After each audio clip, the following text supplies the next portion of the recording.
السلام علیکم دوستو، آپ سب کیسے؟ میں امید کرتی ہوں آپ سب خیریت سے ہوں گے۔ اگر آپ کو میری کسی بات کی سمجھ نہ آئے تو آپ کمنٹس کر کے پوچھ سکتے ہیں، آپ کے کمنٹس کا جواب ضرور دیا جائے گا۔ اگر آپ نے میرا چینل سبسکرائب نہیں کیا تو پلیز اس کو سبسکرائب کر لیں تاکہ ہر نئی آنے والی ویڈیو سے آپ باخبر رہ سکے۔ تو چلتی ہوں ویڈیو کی طرف۔ سوال یہ پیدا ہوتا ہے کہ آج کل بازار میں پلاسٹک کے آلہ تناسل موجود ہے، کیا میاں بیوی پلاسٹک آلہ تناسل استعمال کر سکتے ہیں؟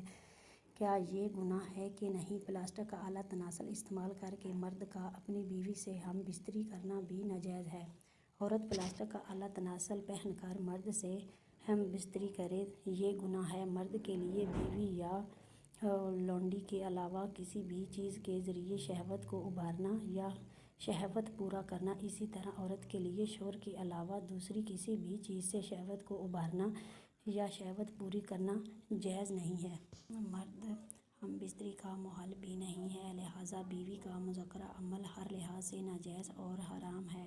ارشاد باری تعالیٰ ہے، اور جو اپنی شہوت کے جگہ کو اپنی عورتوں پر یا اپنے ہاتھوں کے مال بندیوں پر سو ان پر کچھ الزام نہیں، پھر جو کوئی ڈھونڈے اس کے سوا سو ہی ہیں حد سے بڑھنے والے۔ حضرت مولانا محمد شفیع عثمانی نور اللہ اس آیت کے تفسیر میں فرماتے ہیں، یعنی بیوی یا شہری قیدی سے حاصل شدہ لونڈیوں کے ساتھی شہری قیدی کے مطابق قضاء شہوت کے علاوہ اور کوئی بھی صورت شہوت پورا کرنے کی حلال نہیں، اس میں زنا بھی داخل ہے، اور جو عورت شرعاً اس پر حرام ہے، اس سے نکاح بھی حکم زنا ہے، اور اپنی بیویاں یا لونڈیوں سے حیض و نفاس کی حالت میں یا غیر فطری طور پر جماع کرنا بھی اس میں داخل ہے، یعنی کسی مرد یا لڑکی سے یا کسی جانور سے شہوت پوری کرنا بھی، اور یعنی اپنے ہاتھوں سے منی خارج کر لینا بھی اس میں داخل